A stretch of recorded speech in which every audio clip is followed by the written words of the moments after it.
नमस्कार दोस्तों, कहानी क्राइम चैनल पर आपका स्वागत है। दोस्तों, आज की हमारी जो क्राइम की कहानी है वो है जसपुर उत्तराखंड से। तो चलिए दोस्तों, शुरू करते हैं क्राइम की इस सच्ची कहानी को। 14 जून 2021 की सुबह के 5 बजे का समय रहा होगा। सचिन उठते ही सबसे पहले अपने घेर की तरफ चला गया।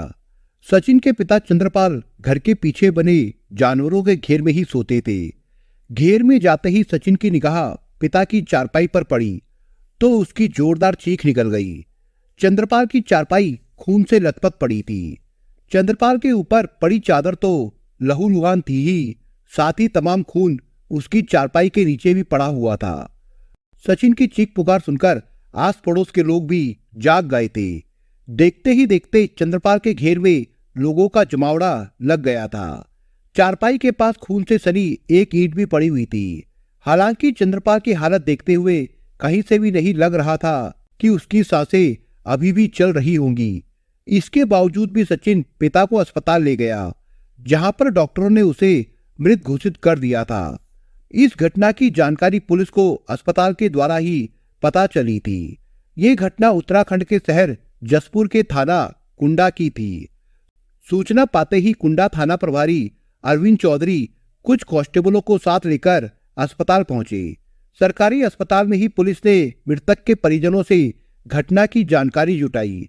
इसके बाद एसआई महेश चंद्र ने शव पोस्टमार्टम के लिए भिजवा दिया। बाद में पुलिस ने घटनास्थल पर पहुंचकर खून से सनी ईंट और अन्य सबूत जुटाए। पुलिस केस की जांच में जुट गई। सचिन ने पुलिस को बताया कि 2 दिन पहले ही उसके पिता के साथ उसकी चाची सविता की किसी बात को लेकर तू मैं हुई थी, लेकिन उसे उम्मीद है कि उसकी चाची इतना बड़ा कदम नहीं उठा सकती।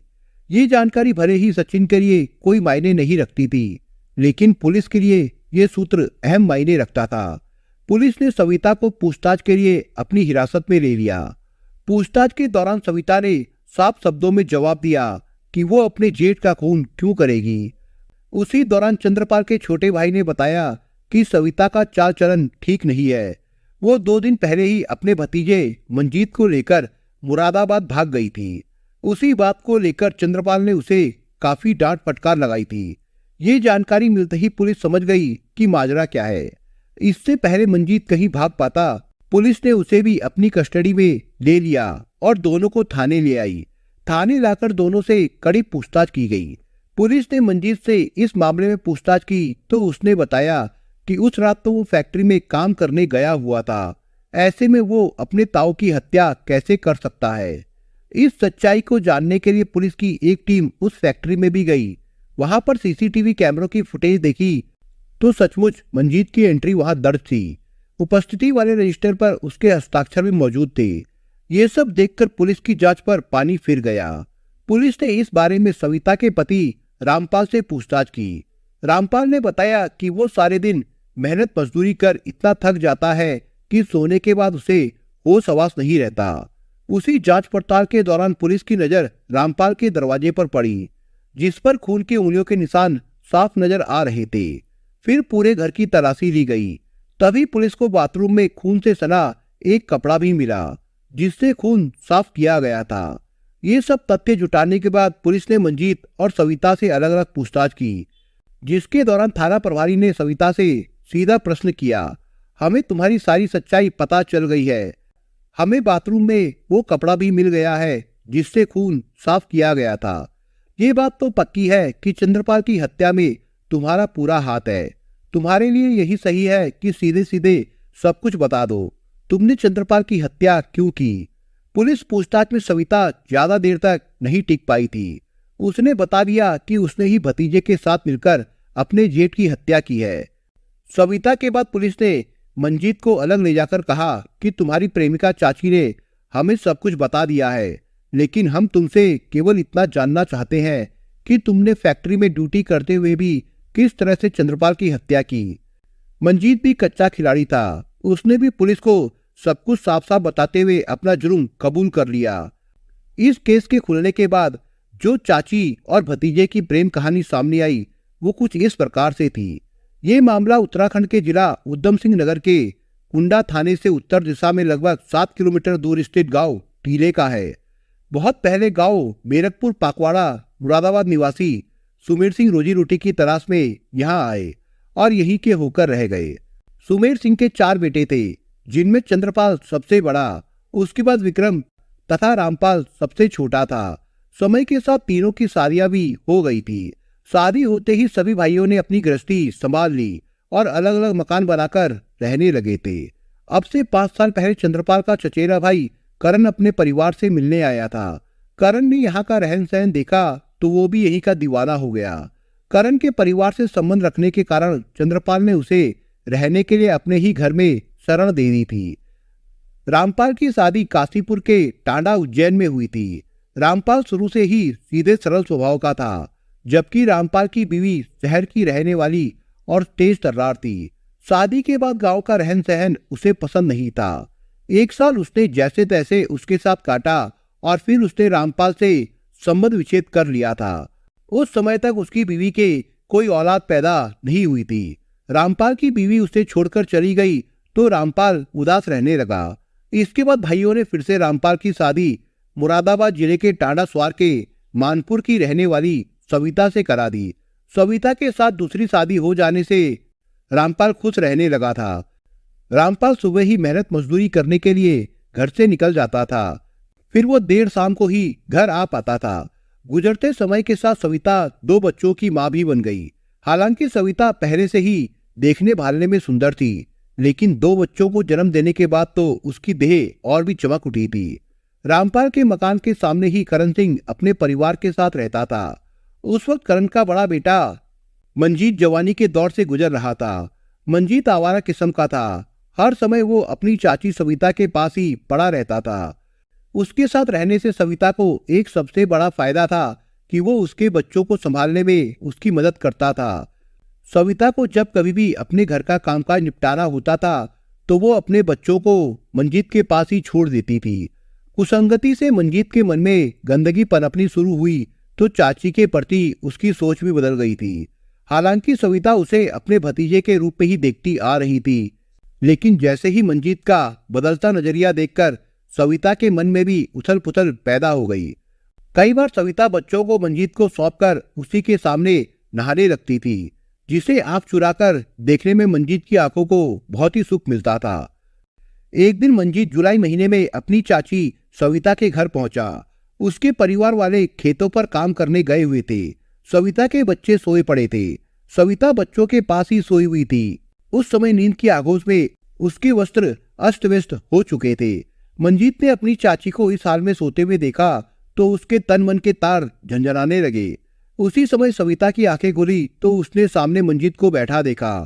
वो पहल करते हुए बोली, मंजीत तू कब आया? तेरे आने का तो मुझे पता ही नहीं चला। बस चाची यूं समझो कि अभी अभी आया था।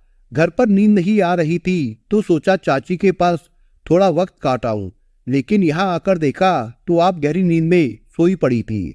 अरे नहीं, आजकल मुझे गहरी नींद आ कहाँ रही है। मेरी कमर में दर्द है, उसी से परेशान रहती हूँ। कई बार तेरे चाचा से तेल की मालिश करने को कहती हूँ, लेकिन उनके पास टाइम ही नहीं है।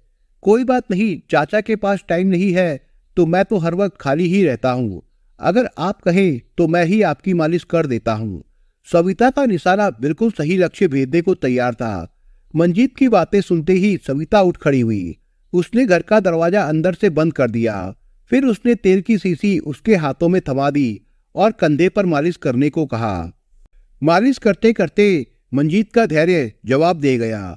उसके बाद उन दोनों के बीच में वो सब कुछ हो गया जो उन दोनों के बीच नहीं होना चाहिए था। मंजीत ने उस दिन जिंदगी में पहली बार किसी औरत के शरीर का सुख पाया था। वही सविता भी बहुत खुश थी। उस दिन दोनों के बीच चाची भतीजे के रिश्ते तार तार हुए तो फिर ये सिलसिला आगे भी चलता रहा। दोनों के बीच लगभग 3 साल से अनैतिक रिश्ते चले आ रहे थे, लेकिन जब दोनों के बीच नजदीकियां ज्यादा ही बढ़ गई तो उनकी प्रेम कहानी की चर्चा पूरे गांव में फैल गई। इस बात की जानकारी परिवार तक पहुंची तो चंद्रपाल ने करण से वो मकान खाली करा दिया। करण ने गांव के पास ही थोड़ी सी जमीन खरीद रखी थी। वो उसी में बच्चों को लेकर झोपड़ी डालकर रहने लगा। इस बात को लेकर पंचायत हुई। पंचायत में सविता को भी बुलाया गया था। भरी पंचायत में सविता ने अपने ही जेठ पर उसे बदनाम करने का आरोप लगाया था। बातों ही बातों में चंद्रपाल सविता पर गर्म पड़ा तो करण ने उसे मारने के लिए घर से कुल्हाड़ी तक निकाल ली थी, जिसके बाद से चंद्रपाल उससे डर कर रहता था। उसके बाद उसने ना तो कभी मंजीत को ही टोका और ना ही सविता को। उसके कुछ समय बाद ही दोनों के बीच फिर से खिचड़ी पकने लगी थी। चंद्रपाल ने कई बार रामपाल को टोका कि तेरी बीवी जो कर रही है वो ठीक नहीं है, उसे थोड़ा समझा कर रख। इन दोनों के कारण पूरे गांव में उनके परिवार की बदनामी होती है। लेकिन रामपाल तो अपनी बीवी से इतना दबकर रहता था कि उसे कुछ भी कहने की हिम्मत नहीं कर पाता था। मंजीत और सविता के बीच जो कुछ चला आ रहा था उसे रामपाल भी जानता था, लेकिन वो मजबूर था। उसके बाद तो सविता रामपाल पर इस कदर हावी हो गई कि उसके सामने ही मंजीत को अपने घर पर बुला लेती थी। इस बार देश में फिर से लॉकडाउन लगा तो दोनों ही एक दूसरे से मिलने के लिए परेशान रहने लगे थे। उस दौरान दोनों के बीच जो भी बातें होती थी वो मोबाइल पर ही होती थी, लेकिन दोनों ही एक दूसरे की चाहत में बुरी तरह से परेशान थे। जब मंजीत की जुदाई सविता से सहन नहीं हो पाई तो उसने उसके सामने एक प्रश्न रखा, अगर तुम मुझे दिल से प्यार करते हो तो दुनिया की चिंता क्यों करते हो? मैं हमेशा तुम्हारे साथ हूँ, लेकिन ये जुदाई अब मुझसे सहन नहीं होती। मैं तुम्हारे लिए ये घर छोड़ने को तैयार हूँ। लेकिन मंजीत हमेशा उसकी हिम्मत तोड़ देता था। अगर हम दोनों घर से भागकर शादी कर भी ले तो तुम्हारे बच्चों का क्या होगा? फिर उसके बाद तो हम समाज में मुंह दिखाने लायक भी नहीं रहेंगे। मंजीत इस वक्त काशीपुर की एक पेपर मिल में काम करता था। काम करते हुए उसने कुछ पैसे भी इकट्ठा कर लिए थे। उसने सोचा उन पैसों के सहारे वो सविता के साथ बाहर कुछ दिन ठीक से काट लेगा।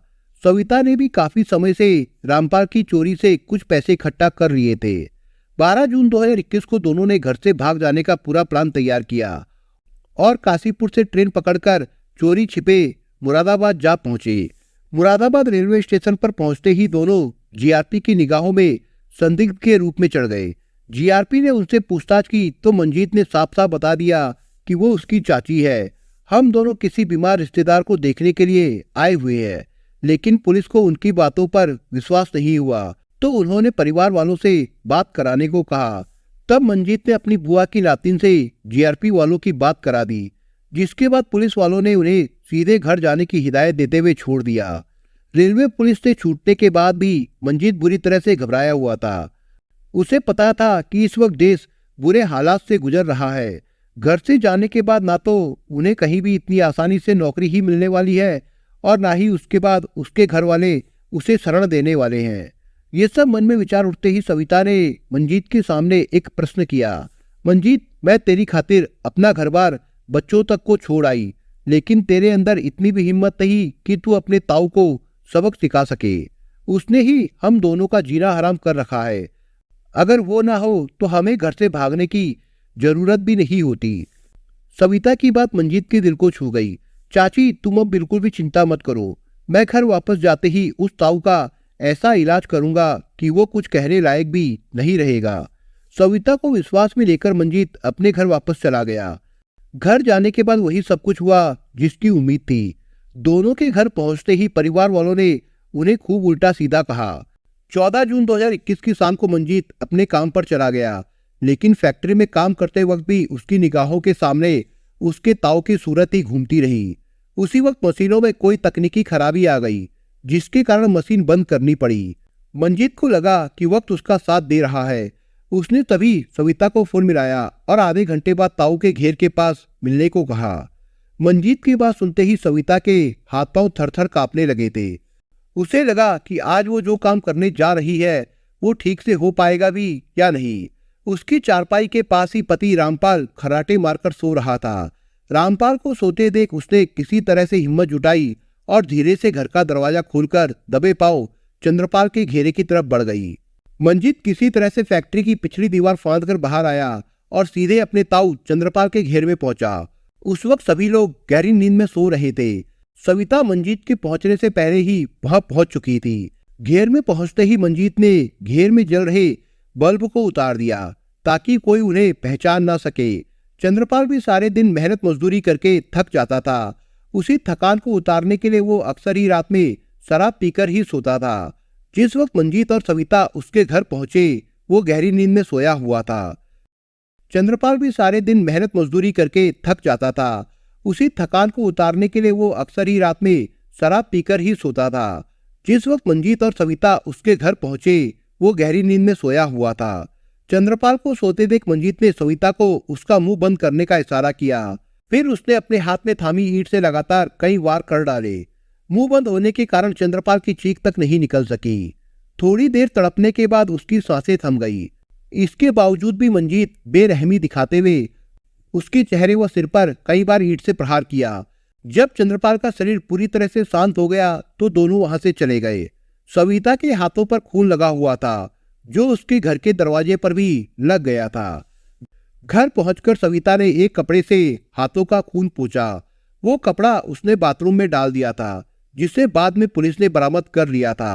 ताऊ को मौत की नींद सुलाकर मंजीत सीधा फैक्ट्री में पहुंच गया, जिसके बाद उसने पुलिस को गुमराह करने की कोशिश की, लेकिन पुलिस के आगे उसकी सारी होशियारी धरी की धरी रह गई।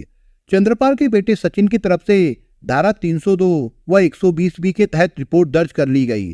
पुलिस ने इस मामले में दोनों आरोपियों को गिरफ्तार करके कोर्ट में पेश किया, जहां से दोनों को जेल भेज दिया गया था।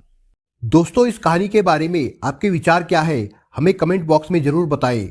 और दोस्तों, अगर आपको हमारा काम पसंद आया हो तो वीडियो को लाइक शेयर जरूर करिए। और अगर आपने अभी तक चैनल को सब्सक्राइब नहीं किया हो तो जाने से पहले चैनल को सब्सक्राइब जरूर करिए दोस्तों। धन्यवाद।